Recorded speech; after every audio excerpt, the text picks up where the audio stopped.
Hi, I'm Anthony C. Ferrante, director of the Sharknado franchise. Fantastic. It is the 10th anniversary of the Sharknado franchise, and the new movie is coming out in theaters. What originally inspired the original Sharknado movie? Sharknado has the history is kind of interesting because I was writing a lot for sci-fi at the time, and I was writing for other companies outside of Asylum. And you end up pitching things. So like one of the companies will go, hey, they want a Leprechaun movie or a Banshee movie. Can you come up with 5 pitches? And so you do it, and then that company would take it to Sci-Fi, and they greenlight it, and then we go make it, and that's how that would happen. So I was hanging out with a buddy of mine, Jacob Hare, who's a director over at Rick and Morty now, and I'm going, let's come. I've written some scripts with him too, and I'm going, hey, let's come up with the most ridiculous idea, because normally they were expecting horror from us. So I think we came up with Lava Birds, and then he said Sharknado, and we just fell in love with it. So it was pitched, I think, to Sci-Fi twice. Nothing happened. I made a reference to it in the Leprechaun movie I wrote, because I tend to like just seed things with things that tickle my fancy. And then I guess someone at Sci-Fi goes, we must make that, didn't tell me. Meanwhile, I was working for Asylum doing a movie called Hansel and Gretel, and I saw their slate, and they go, Sharknado. It's like, what's going on with this? That's what we pitched them. Well, Sci-Fi gave us that title. We were doing a movie called Sharkstorm. So came out first full circle, and I ended up getting to direct the movie that Jake and I were trying to come up with ridiculous titles for. And the rest is kind of history. But the good thing about when I got involved is that I got to, skew the movie closer to what was in Jake and I's head. The script existed. It's just we started like going bonkers with it even further. Because the poster, there was one of the big ones was like, poster had a Ferris wheel. I'm like, why isn't the Ferris wheel in the movie? It's like, it's just artwork. It's like, well, I'm going to put the Ferris wheel in. And I go, okay. And and we were thinking about the Hollywood sign, and and we thought Death by Hollywood sign. So the first movie kind of is the origin story of Sharknado. So you do have the Sharknado that's there, but there are other kills that aren't necessarily, it's more attributed to the storm. And then of course, then it all became about the sharks. Did you originally go for that sort of over-the-top horror camp on purpose, sort of make it a horror comedy, specifically to get away from a history of what was expected of you from the horror genre? I've always kind of been interested in comedy, and a lot of the shorts that I did when I was first starting, they were mixture. Some of them were comedy, some were horror. I mean, I always loved the horror genre, but what I saw of Sharknado was kind of a chance to do a big studio movie with the budget of craft service on their movie for one day. And so it's like, every movie you do, if you get a chance to do something different, it's exciting. And here I had new tools, I had new toys, I had a crane, I had this, I had that, and got to shoot on a boat. So that as a filmmaker, that's exciting. In a horror movie, okay, my first movie, we're in one location in a hospital, which I love that movie. The other one, we were in a set in Romania, and we shot there. Hansel and Gretel, we were just in a couple small houses.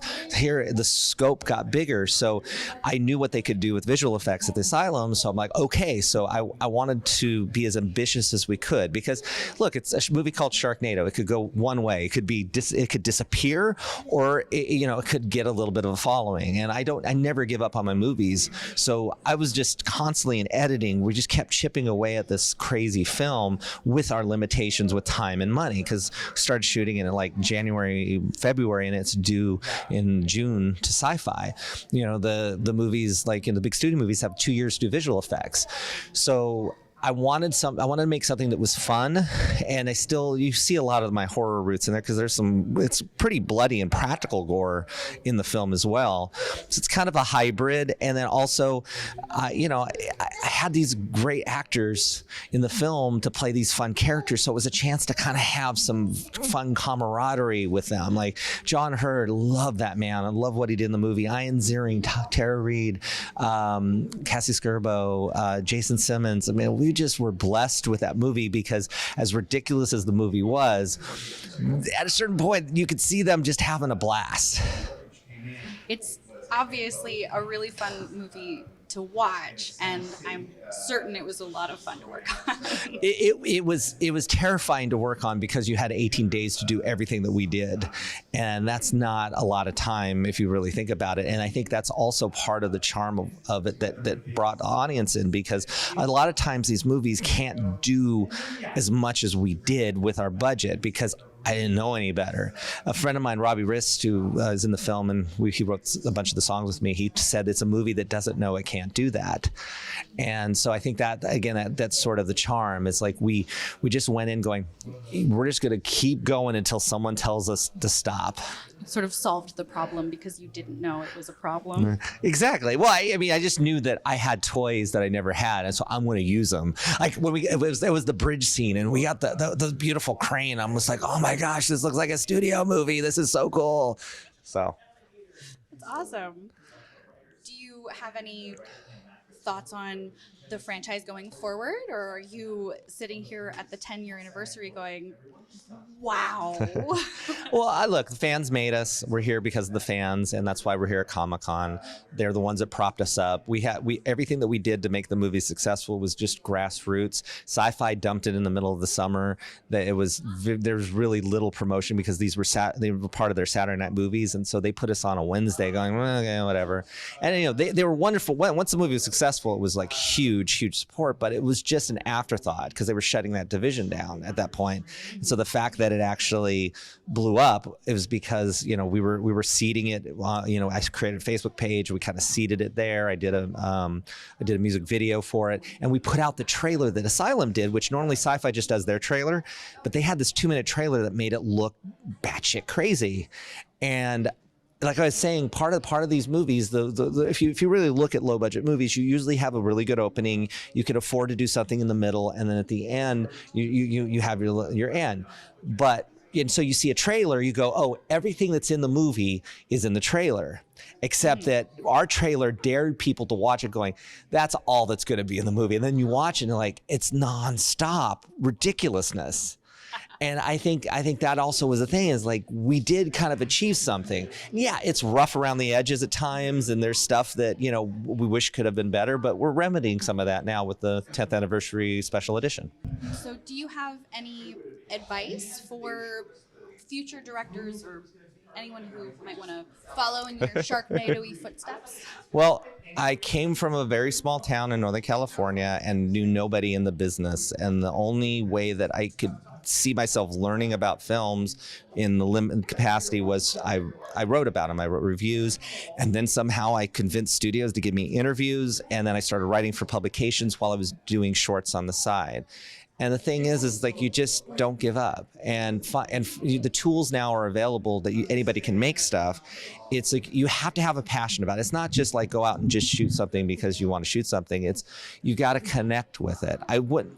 No one wanted before I heard about them at Asylum. They went to all these different people to direct Sharknado, and no one wanted to direct it.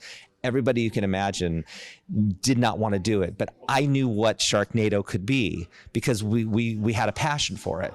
I won't do something that I don't connect with. There's definitely been movies that like, I don't get this. I'm not, I just not connecting to it. And so find the things that you connect with. And also you can go outside of your comfort zone. I've done a couple Westerns, and I love Westerns, but I never thought I'd get a chance to do it. And that just opens up the palette. The other thing with Sharknado, all 6 movies are very different. I mean, aside from the second one, which is the Evil Dead 2 trick of we got more money, let's just redo it with a different city, and there's definitely different gags, but it was almost kind of like, you basically redid the first movie but better with more money. And then after that we blew through 3 movies in the third film. We did White House Down with Sharks, we did a road trip movie, we did actually 4. We did an amusement park disaster movie, and we did a space movie. So we just kind of kept blowing through genres, and each one of them has their own thing, and that's what kept it fresh, at least for me. So, I mean, I had a blast on all 6 of them. And again, I'm glad I got to start the franchise and kill it.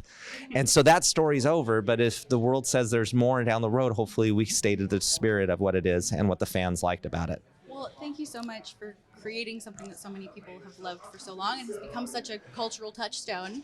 Hi, I'm Anthony C. Ferrante, director of Sharknado, and it's been 10 years. Count that 10. See, 10, but I don't have my other hand, so it's not 15, but there you go. There's 10. And we are going to be having a theatrical experience of the original movie in theaters across the U.S. on August 15th and 16th. And what does that mean? That means they foolishly let me go back into the hard drives and find footage and new things and remaster this movie, not only in 4K, but also we're upgrading at least 200 shots, and within those 200 shots, some bonus shots of things that we were intending to put in the original movie, but couldn't because of time, money, or other crazy things, because no one knew it was going to be Sharknado. So, it's going to be a completely different experience. It's still the same Sharknado. It's just more sharks, more NATO, but it's now primed. So when you go to the theater, it feels like a theatrical experience. So get your friends together. Let's do the Rocky Horror Picture Show experience. Bring everything you need, your water pistols and all that kind of stuff, and just have a blast. And for those that have seen it, you're gonna get a new feeling for it. It's still the same old Sharknado. And for the people that never saw it, you're going to be in for a surprise. So thank you, everybody. Embrace the NATO. Sharknado 10 years, ComicCon 2023.